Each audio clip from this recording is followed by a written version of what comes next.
গাড়ি যাওয়ার মতো জায়গা আপনি আমারে চুপ করেন প্রশ্ন আছে চুপ করেন প্রশ্ন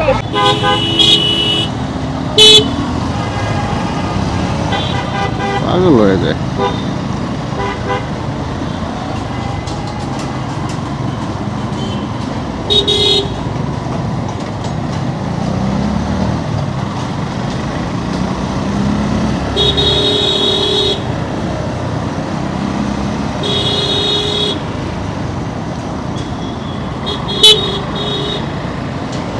এই হুড়াহুড়ি করে যাইতে ভালো লাগতেছে না, একটু আস্তে ধীরে যাই, রিল্যাক্সে যাই, তা বলবো। আমি খুবই শান্ত মনের মানুষ, শান্ত পরিবেশ পছন্দ করি। বাইক রাইডিংয়ের ক্ষেত্রেও মানে একান্তই খুব বেশি জ্যাম না হলে চিপা দিয়ে বাইক ঢুকিয়ে দেওয়ার প্রবণতা আমার মধ্যে খুবই কম।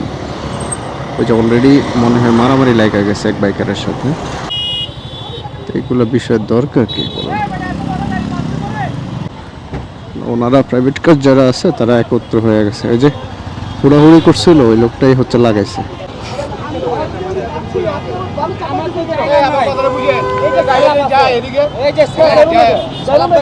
গাড়ি যাওয়ার মতো জায়গা আপনি আমারে চুপ করেন প্রশ্ন আছে চুপ করেন প্রশ্ন দিবেন বুঝি আমি বলছি আপনি কেন কথা বলে আছে ভাই গাড়িটা কার প্রাইভেট টাকা ভাই আগে সামনে যান সামনে ব্যবস্থা আপনি সামনে ব্যবস্থা ইসলামী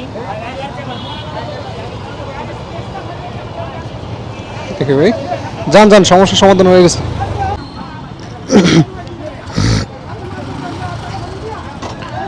বাঙালির হচ্ছে পুরো দস্তুর মাথা গরম, সবার, এক দুইজন না। আমি দেখছি শতকরা 98% মানুষেরই হচ্ছে মাথা গরম। আর একজন মানুষ যে একটা প্রাডো গাড়ি নিয়ে রাস্তায় নামছে, ডেফিনেটলি তার ওই লেভেলে ওট আছে, ওই লেভেলের। এটা মারামারি লেগে গেছে ওর, হইল ওটা কি? এদের মারামারির জন্য তো আমরা আবার লাগছে, দেখছেন?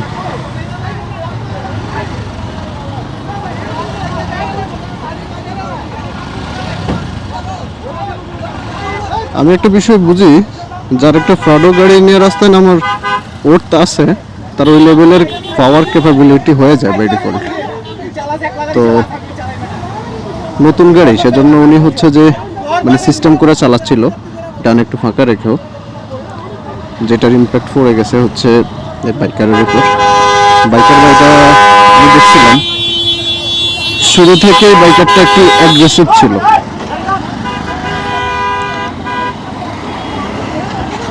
বাইকার গাড়িটা শুরু থেকে ছিল একটু অ্যাগ্রেসিভ, যার কারণে হচ্ছে যে জিনিসটা বড় হয়ে যাচ্ছে আর কি। এখানে দোষটা আমি দেখি বাইকারের। আমি আপনাকে ভিডিওর শুরুতে একটা কথা বলছিলাম যে বাইকার হচ্ছে সবাই যে আমাদের ভালো এমন না, আমাদের বাইকার ভাইদের মধ্যে অনেক সমস্যা আছে। তো এখানে গিয়ে এখন কথা বলতে গেলে লেগে যাবে ভেজাল, কারণ তারা এটাকে নিয়ে এভাবে আসলে ঝগড়া সারাদিন করতে পারবে। এখন আমরা কি সবাই সারাদিন দাঁড়িয়ে থাকা সম্ভব নাকি? এনে বিচার সালিশ করার মতো সময় নেই তোরে ভাই, বুঝতে হবে।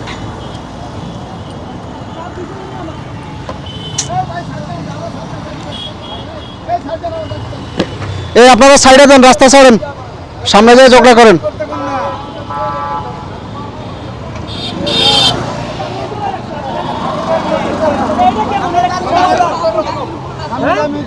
এই সামনে যেয়ে মিউচুয়াল করেন, সামনে জায়গা আছে ভাই, এখানে সাইডে দেন। সামনে সামনে যেয়ে কথা বলেন, গাড়ি আটকে। ঠিক আছে, ওই ওরিয়নের যারা আছে সামনে যেয়ে ধরুক।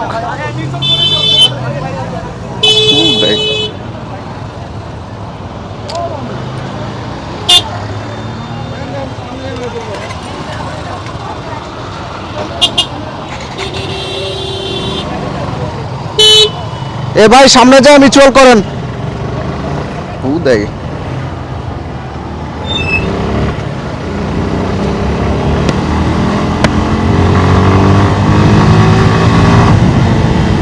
পুরা রাস্তা এখন ফাঁকা হয়ে গেছে এবং তাদের যে ভেজাল ওইটা মোটামুটি এখন সলিউশন হয়ে যাবে অটোমেটিক্যালি, কারণ রাস্তা এখন পুরাটাই ফাঁকা। ওনারা যতটুক এতক্ষণ সাইডে রাখছিল অতটুক তো আমরা টাইনে চলে আসতে পারতেছি, তাই না? এই ফ্লাইওভারে অ্যাভারেজ 40 স্পিড মানে হিউজ।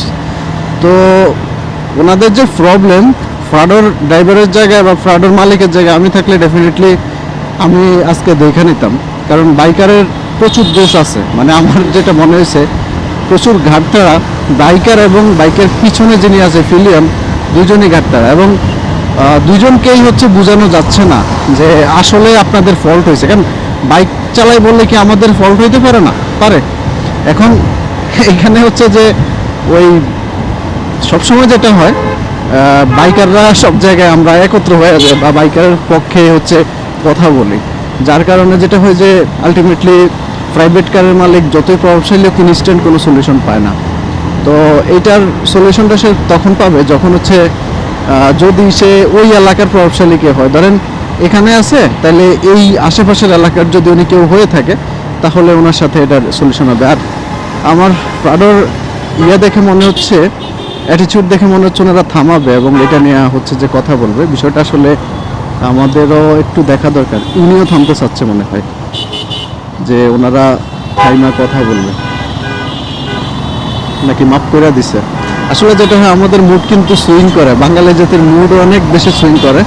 তো ওনারা যথেষ্ট ওনাদের এন্ড থেকে হচ্ছে যে জিনিসটারে মিটিগেট করার ট্রাই করছে। ফার্স্টে ড্রাইভার বের হয়েছে, মালিক বের হয় নাই। পরবর্তীতে যেটা হয়েছে যে মালিক সুদা বের হয়ে আসছে। হ্যাঁ, এখন ব্যাপার হচ্ছে যে আপনি 3 লাখ টাকার বাইক নিয়ে রাস্তায় নামছেন, ফাইন, কিন্তু আপনি যে লোকটা 1.5 কোটি টাকা দামের গাড়ি নিয়ে বের হয়েছে তারে আপনি এভাবে আন্ডার এস্টিমেট করতে পারেন না অবৈধভাবে, ঠিক না? দেখেন কি করতেছে ওই লোকটাই, এই কইছি না ওই শালাই হচ্ছে যে আবার এগুলা করতেছে। নাম্বারটা দেখে রাখেন 690899। এই লোকটা একদম আমার শুরু থেকে দেখলাম যে ফাতরামি করে চালাইতেছে বাইক। হচ্ছে আমরা যেভাবে খুশি চালাবো এমন তো না ভাই, হুদাই হর্ন দিতেছে, ধাম করে ঢুকাই দিতেছে। আপনি দেখেন যদি প্রবলেম দেখেন আপনি স্লো যান। আমার তো এখানে ফাড়াফাড়ি করে মানে নিজের জীবন বিপাকে ফেলার দরকার নাই। ফ্রাডোর মালিকের জায়গায় আমি থাকলে হয়তো এমনও হইতে পারতো যে উনি যেহেতু বাম দিয়ে ঢুকাইছে, চাপ দিয়ে আমি টাইনা চলে যাইতাম, তোরা বল আমার ধরগা, ঠিক আছে? যেটা সত্যি কথা। কারণ এখানে আমি ভাই 1.5 কোটি টাকা দামের গাড়ি নিয়ে রাস্তায় নামছি, আমি তোর ওই 3 লাখ টাকা দামের কটকটির লেগে এখানে কথা ইয়ে করবো এটা না। আর আরেকটা বিষয় হচ্ছে যে 3 লাখ টাকা দামের বাইক নিয়ে তুমি রাস্তায় নামছো, ফাইন, হ্যাঁ এটা যদিও দাম আরও কম, 2.5 লাখ হবে এই যে ইবিএস ছাড়া হয়। এখন তোর এই গাড়ির জন্য আমি 1.5 কোটি টাকা দামের তুই আমার গাড়িতে লাগাই দিয়ে আবার তুই গরম হইতেছস, হ্যাঁ? আর তোরে বাম সাইড দিয়ে ঢুকতে কয় কে?